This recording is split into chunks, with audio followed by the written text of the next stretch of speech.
How's it going, guys? Welcome back to White Belt Bowling. I'm here at K&K Bowling Services inside the Orleans Bowling Center in Las Vegas, Nevada to bring you a review of the Max Bias.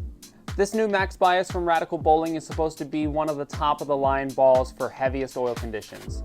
This ball brings back the maximum results asymmetrical core with a medium-low RG of 2.494, a high differential of 0.050, and a massive intermediate differential of 0.030.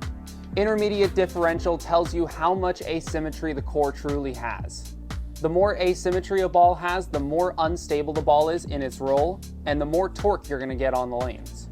Wrapped around this core is the HK22 Plus textured hybrid cover stock, finished at 500/1500 sea air. So we not only have all that torque in the core, but we also have a lot of strength and texture into this cover stock. The new HK22 Plus is supposed to be a stronger version of HK22. The textured hybrid additives to this cover give it a little bit extra teeth, a little bit extra grip on the lanes, and the super dull finish of this ball is designed to get that ball to see as much friction in the middle part of the lane as it can. From what I've seen out of this ball's very smooth. Even though it is an HK22 hybrid, the HK22 Plus cover stock is stronger. It grabs more traction in the mid lane. I've seen a lot of bowlers have success with this ball playing straighter angles on the heavier conditions.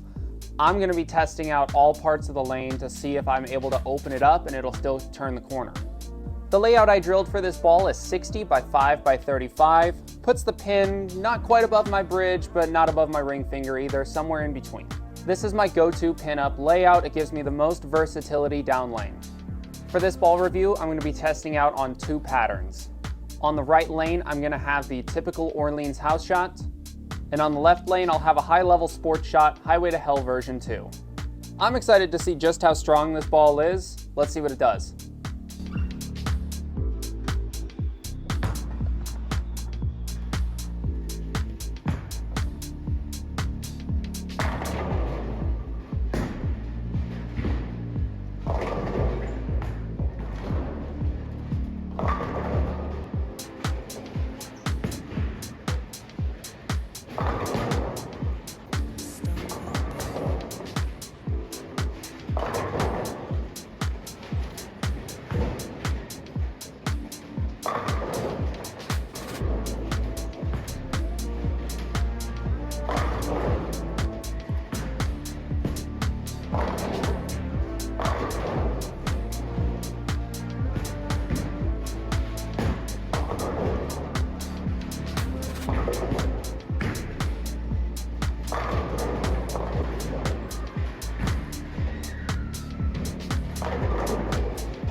Recapping the max bias, this is everything that was advertised.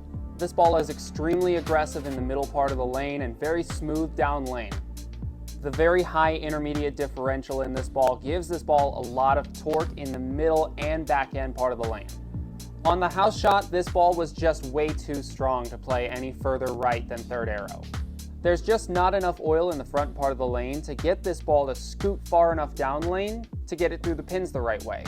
I either had to overthrow the ball, which not only makes me uncomfortable and inaccurate, but it also creates some bad pin carry because the ball's burning up too much energy anyways. As I moved into the middle of the lane and even further left, this ball was able to get down lane and surprisingly it cornered quite well.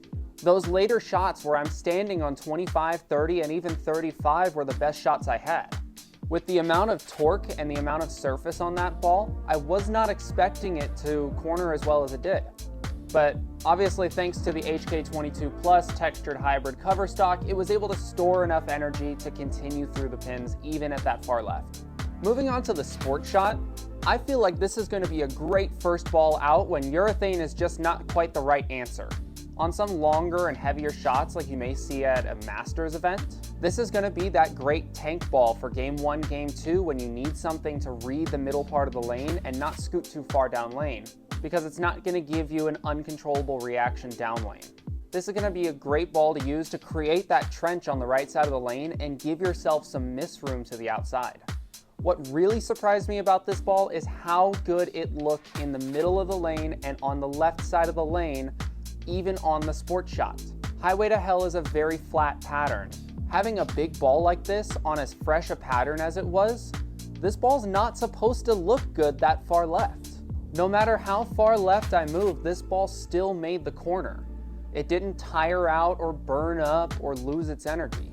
This ball is going to be a staple in my sport shot bag because I know that no matter what pattern is out there, this is going to be able to hook in the mid lane and control down lane movement. I feel that this ball is going to be most successful with speed dominant and balanced players. The core and cover in this ball is just too strong to be usable for most rev dominant players like two-handers or bowlers that have a slower ball speed. I think that if rev dominant players want to use this ball, you have to shine it up a little bit. Taking it to a 3,000 or 4,000 grip finish on a ball spinner is going to make this a lot more usable for the rev dominant players. But out of the box, this is going to be the go-to tank ball for balanced and low rev players. I don't know how much I'm going to see myself using this on a house shot, at least not out of the box. I'm going to try it with some shine on it, but I know this will be in my bag and one of the first balls out on a sport shot tournament. Thank you guys so much for watching my review, and thank you to lAmBowling, Turbo Grips, Genesis Bowling, and Radical Bowling with the Brands of Brunswick for all of their support. If you like the jersey I was wearing in today's video, make sure to check out lAmBowling.com and use my code WHITEBELT at checkout to get yourself 20% off your entire order. I also would like to give a huge thanks to the Orleans Bowling Center for always allowing me to film my reviews here. And anytime you're in Las Vegas, come check us out at K&K Bowling Services. I'll see you guys in the next one.